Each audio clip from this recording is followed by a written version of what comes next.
Streamside Stories. Glad to have you back. Today's story is not really a youth dynamics story. This is a Brandon story. It's actually a story from when I was a kid, which our staff in Washington who do horses probably really relieved to hear that after seeing the title. But this story is one of, we'll call it youth, summer camp, and overhydration.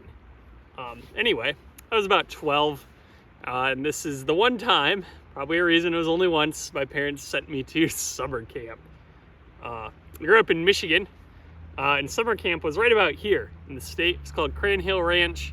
Do a lot of swimming in lakes, riding horses, archery, typical summer camp things.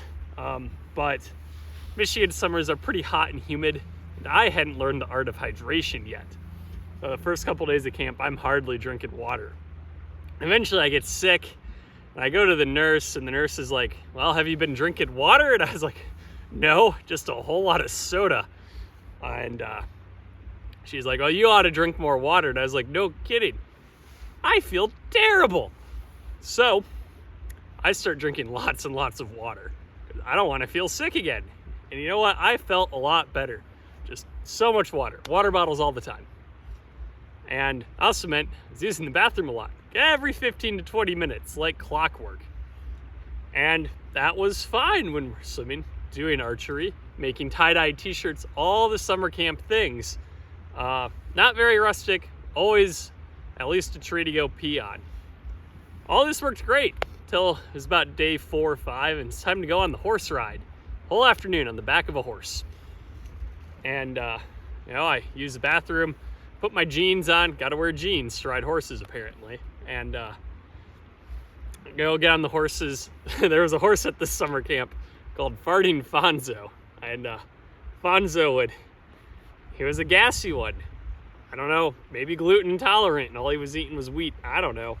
But Fonzo had this terrible habit of, he'd stop, and you knew that's when he was gonna release, because he would, middle of a ride, whole line of horses, stop, lift the tail, poof.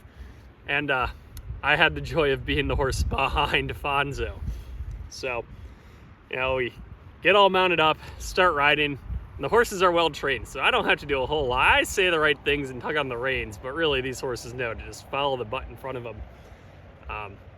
And first 15 minutes is defined by me feeling a little unbalanced, a little uncomfortable, not saying my commands nearly loud enough for my horse to even hear them, and getting farted on by Fonzo. I'd see him stop and I'd go, oh no, and then carry on in a little bit of stink. But we get about 15 minutes down the trail, and all that water I had been drinking comes a knocking like, hey, guess what? Time to change the oil. And I timidly ask, hey, I need to use the bathroom. Can I do that? And they told me no, the ride leader, because took a stool to get me on the horse, and there's not a stool out here in the woods. So can you hold it? And I say, bold-faced lie, yeah, I could do that, knowing that was a tall order.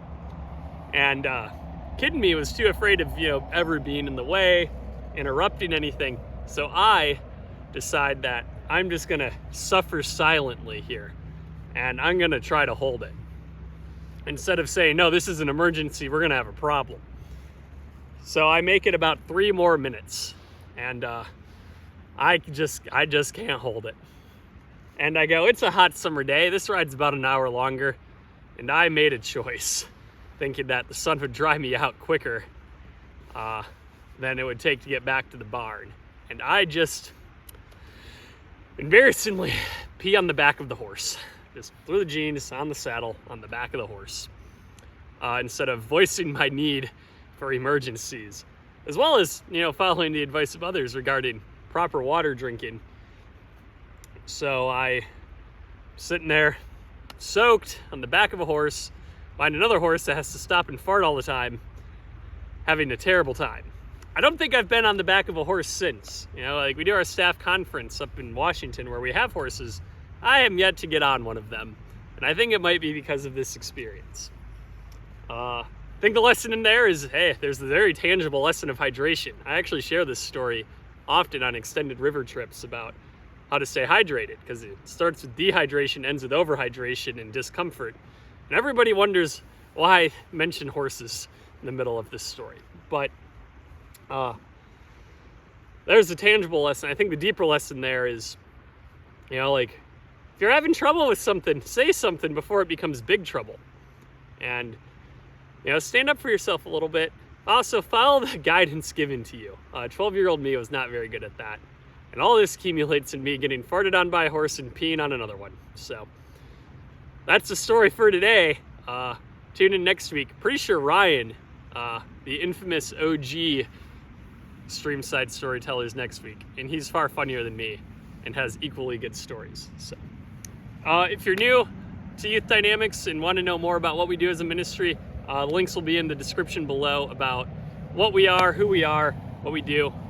Primarily, it's using adventures and relationships with young people to grow closer to Christ together. So, glad to have you along for the adventure. Hope to see you again soon. Thanks.